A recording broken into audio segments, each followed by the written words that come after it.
انہوں نے ان کو کھانے پہ بلایا تھا اپنے محل میں. اسی ٹائپ کا بہت بڑا محل تھا. اب اتنا بڑا تو نہیں بنایا لیکن انہوں نے اپنی بیٹھک کے لیے یہ ڈیزائن چوز کی. تو یہ اس وقت کا ہے اور فرنیچر بھی تقریباً اسی وقت کا ہے.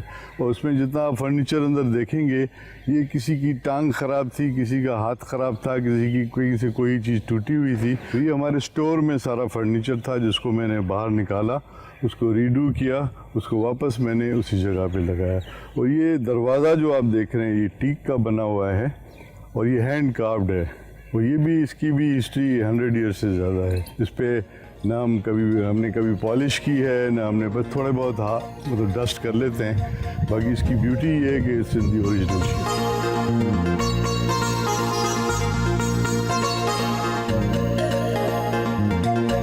اس کی خوبصورتی یہ ہے کہ اس کی انوائرمنٹ جو ہے وہ بھی پرانی ہے.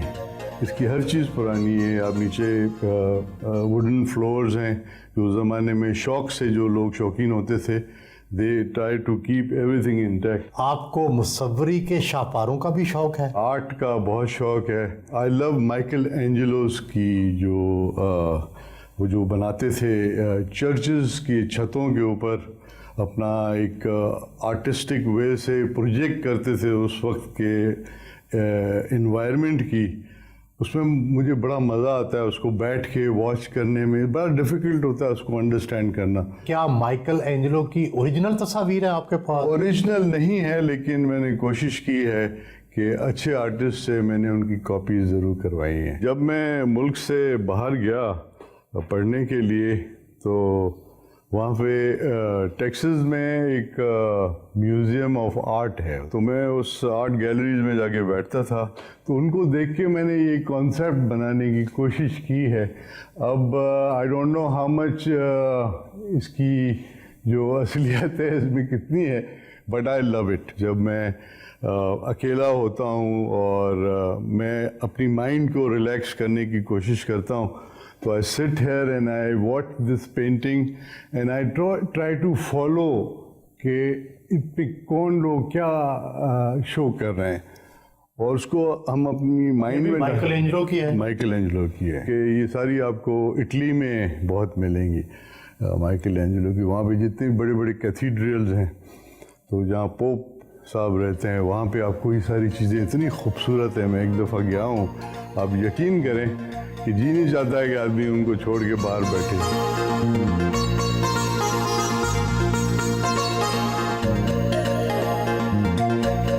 یہ جو آپ شینڈلیئر دیکھ رہے ہیں اس کی کوئی پرانی ہسٹری نہیں ہے لیکن یہاں پہ جو اوریجنل تھا جو باہر لگا ہوا ہے اس کی اتنی پرانی ہسٹری ہے. اور اس زمانے میں یہاں پہ بلبز نہیں ہوتے تھے, بجلی نہیں ہوتی تھی, تو اس کو ہم نیچے اتارتے تھے, اس میں کینڈلز ڈالتے تھے, کینڈلز کو جلا کے پھر ہم اوپر لے جاتے تھے. اب اس میں تو نیو ورژن ہے اس کا لیکن اس کو ڈھونڈنے کے لیے بھی مجھے بہت ٹائم لگا تھا. I went to different places. تو یہ میں نے دبئی سے لیا تھا ایک موراکن اسٹور سے, اور اس کو لانا جو تھا بڑا عذاب تھا کیونکہ اس کی ایک ایک چیز کو الگ کرنا ہوتا ہے, اس کو صحیح طرح پیک کرنا پڑتا ہے. آپ کو خود بھی شوق ہے interior designing? Yes, if I have time, I love to do that. تاکہ when I have guests in the house, they should have the best environment in the house.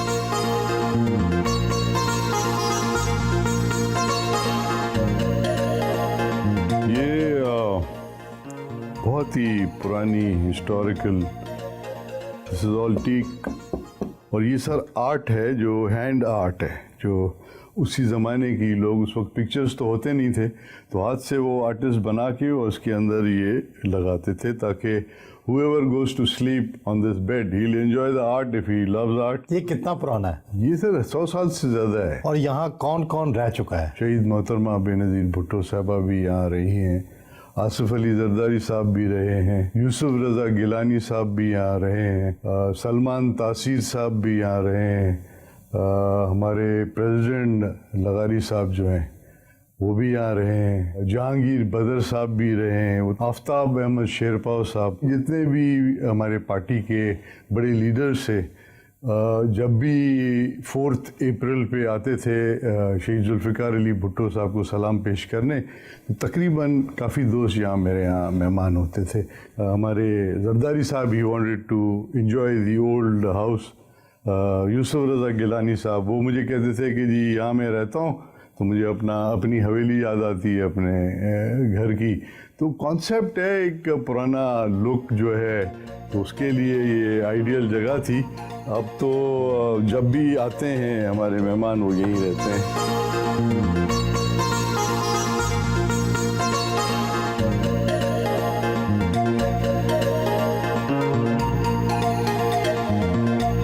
President Asif Ali Zardari صاحب نے مجھے مذاق میں ایک شرط رکھی تھی کہ نیکسٹ ٹائم جب میں آؤں گا اگر آپ کے پاس بیسمنٹ میں بنکر نہیں ہوگا تو میں آپ کے پاس نہیں ٹھہروں گا. انہوں نے مذاق کیا تھا.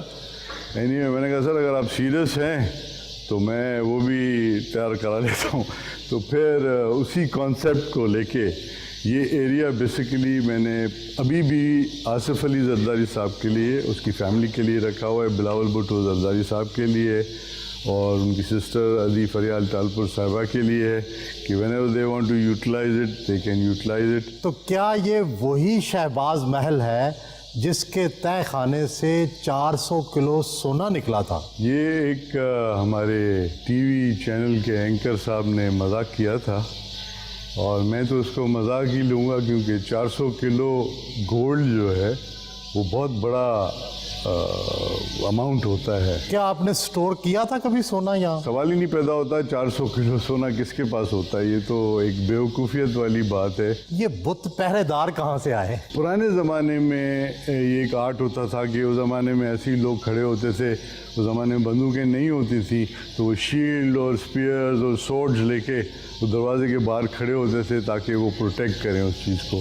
تو یہ ایک آرٹ ہے جو مجھے پسند ہے. میں نے دبئی میں دیکھا تھا وہاں پہ ایک اسٹور تھا جو یہ لوگ بناتے ہیں تو مجھے یہ بہت پسند آ گئے. پھر میں نے ان کو لیا شفٹ کر کے ان کو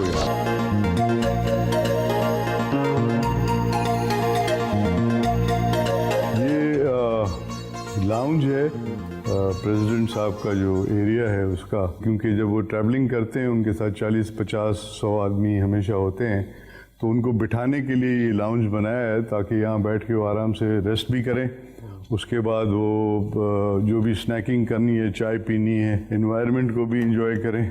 اور یہ ان کا لیونگ روم ہے. جو بھی یہاں پہ ان کے مہمان ہوں گے وہ یہاں بیٹھ کے ریلیکس بھی کریں، انجوائے کریں. شیر تو مسلم لیگ نواز کا انتخابی نشان ہے. آپ نے کیوں اتنے سارے شیر رکھے ہوئے ہیں اپنے ڈرائنگ روم میں؟ میرا شوق ہے ہنٹنگ کا. تو کیا آپ نے شیر بھی مارے ہوئے ہیں؟ یہ جو آپ شیر دیکھ رہے ہیں اس کو میں نے ہی مارا تھا. افریقہ میں ان کی ہنٹنگ ہوتی ہے، اس کے لیے پرمٹ لینا پڑتا ہے افریقن گورنمنٹ سے. پلس وہاں پہ لوگ ہیں، ہنٹرز ہیں جو ہنٹنگ کراتے ہیں. اور جب آپ ان کو ہنٹ کرتے ہیں اس کے بعد پھر یہ آپ کو اسٹف کر کے بھی دیتے ہیں. وہ بھی پرمیشن لینی پڑتی ہے گورنمنٹ سے. اور پھر جب ہم اپنے ملک میں منگاتے ہیں اسٹف کر کے تو اس کے اوپر ڈیوٹی لگتی ہے کسٹمز کی. کتنے شیر مار چکے ہیں؟ کتنے چیتے مار چکے ہیں؟ ابھی تک تو یہ 2 بڑے شیر ہیں. یہ ایک وہ ہے جو لاسٹ 4 سال پہلے میں نے مارا تھا. اس کے ساتھ 2 لیپرڈز ہیں. یہ تو بڑا مہنگا شوق ہوگا. Not really. ساؤتھ افریقہ تھوڑا سا مہنگا ہے لیکن اگر آپ زمبیا چلے جائیں یہ چھوٹے چھوٹے ملک ہیں جو غریب ملک ہیں اور وہاں پہ وہ کم چارج کرتے ہیں. کیا شیر کا شکار بہت مشکل ہوتا ہے؟ ہودے میں بیٹھ کر کیا جاتا ہے؟ محفوظ جگہ پر بیٹھ کر کیا جاتا ہے؟ کیا طریقہ کار اختیار کیا جاتا ہے؟ بیٹ لگاتے ہیں. کوئی بھی اینیمل جو اس کو مار کے اس کی پیسز گوشت کے نکال کے وہ لٹکاتے ہیں کسی ٹری کے ساتھ تو اس کی جو اسمیل ہوتی ہے اس پہ شیر باہر آتا ہے. تو یہ شیر جو تھا یہ اس کو تقریباً 4-4.5 گھنٹے میں نے ڈھونڈا. اس کی آواز آ رہی تھی لیکن نظر نہیں آ رہا تھا. ہم نے ٹریکنگ بھی کی، ٹریکرز تھے میرے ساتھ. پھر جب پتہ چلا کہ یہ وہاں جگہ پہ یہ بیٹھا ہوا ہے، یہ لیٹا ہوا تھا، جب ہم اس کے نزدیک جب گئے تو یہ کھڑے ہو گئے. اس وقت مجھے فیل ہوا کہ لائن از دی لائن. اور جب یہ شیر کھڑا ہوا تو اس کے بال بھی کھڑے ہوئے. اس کے بال کھڑے ہو گئے تو میرے بال بھی ہاتھوں کے کھڑے ہو گئے کہ اب اس کا اور میرا مقابلہ ہے، ادھر اس نے مجھے مارنا ہے یا میں نے اس کو مارنا ہے.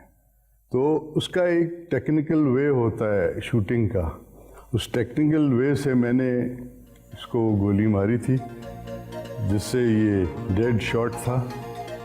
اور اس کے بعد اس وقت یہ ہمارے گھر میں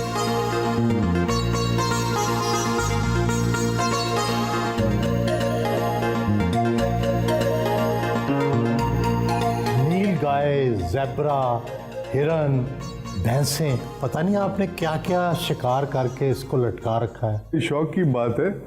and this is a African buffalo which زیادہ تر یہ پانی میں بھی رہتا ہے، باہر بھی ہوتا ہے، اور بڑا روتھلیس اینیمل ہے یہ. ایون لائن اس سے ڈرتا ہے، ایلیفنٹ اس سے ڈرتا ہے. باقی ڈفرینٹ جو اینیملز ہیں یہ ایک شوق ہے، ان کو ہم اسمال گیم کہتے ہیں. یہ بگ گیم میں لائن آتا ہے، آپ کا ٹائیگر آتا ہے، ایلیفنٹ آتا ہے، رائنو آتا ہے جس کی وہ سونڈ ہوتی ہے. 2 چیزیں میری رہ گئی ہیں اس میں، ایک رائنو رہ گیا ہے اور ایلیفنٹ رہ گیا ہے. اور ٹائیگر جو ہے وہ آپ کو ملے گا انڈیا یا بنگلہ دیش کی طرف. وہاں میں نہیں جا سکا ہوں لیکن میں کوشش کروں گا کہ وہاں بھی ضرور جاؤں تو میری جو فیلڈ ہے وہ کمپلیٹ ہو جائے.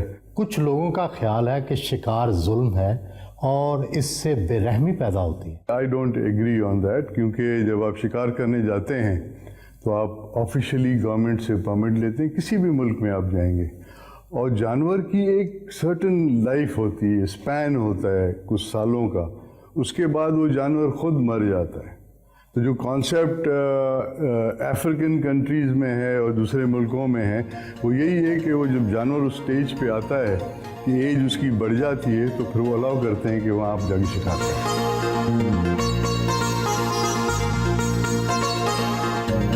دس از مائی اسٹڈی سارٹ آف، اس کو آفس بھی آپ کہہ سکتے ہیں. But this is a place where you can sit and relax. And here we have these guns. ٹڈی کے ساتھ گنز. یہ ایک مطلب کلیکشن ہے، اور جو پرانی گنز ہیں، جو میرے بڑوں کی گنز ہیں جو اپنے زمانے میں شکار کرتے تھے، تو ان کو آج کل ہم یوز نہیں کرتے کیونکہ یہ بہت پرانی اور آج کل آپ کو ملیں گی نہیں. جیسے ہالینڈ اینڈ ہالینڈ ہے، جان ایونز ہے، بریٹا ہے، ڈفرینٹ کمپنیز ہیں، سیور ہے، تو ان کو ابھی میں نے پرزرو کیا ہوا ہے سارے، میجورٹی آف دا گن. کچھ میں جو نئی ہیں میں یوز کرتا ہوں ہنٹنگ پہ، لیکن these are very old and rare gun جو آپ کو بہت مشکل سے ملیں گی.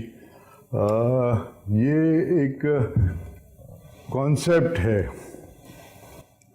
یہ 410 اس کو کہتے ہیں. دس از دا اسمالسٹ بور جس پہ آپ فاختے وغیرہ ڈب ہنٹنگ پہ جا سکتے ہیں. اور یہ کتنی پرانی ہے؟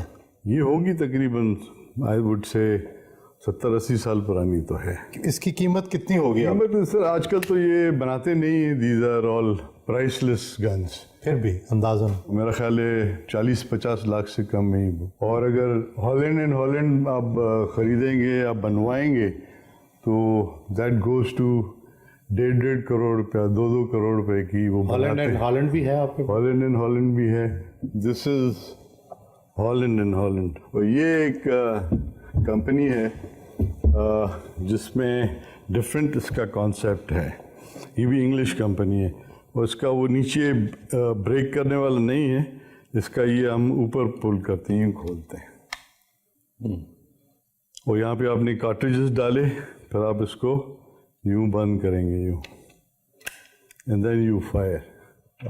یہ تو جدید ہے نا جی، یہ لیٹسٹ ہیں جو میں نے آرڈر پہ بنوائی ہیں. اور ان کے ساتھ یہ تو اس کے ساتھ ٹیلیسکوپ ہے. This is a double barrel rifle. This is not a short gun, لیکن یہ ہے ڈبل بیرل. اس کے ساتھ اسکوپ ہے کیونکہ رائفل کا ہے بور، تو اس میں جاتا ہے. This is 300 Magnum. اس کی کتنی قیمت ہوگی؟ I would say about 20-25 lakh روپے. 270 ونچسٹر، ہالینڈ اینڈ ہالینڈ ہے. یہ ہالینڈ اینڈ ہالینڈ والے رائفلز بہت کم بناتے ہیں. دس از اے ریئر رائفل. اس کی کتنی قیمت ہوگی؟ وہی جیسے میں نے آپ کو بتایا کہ these are priceless guns. یہ پرانی ہیں ساری. اب جیسے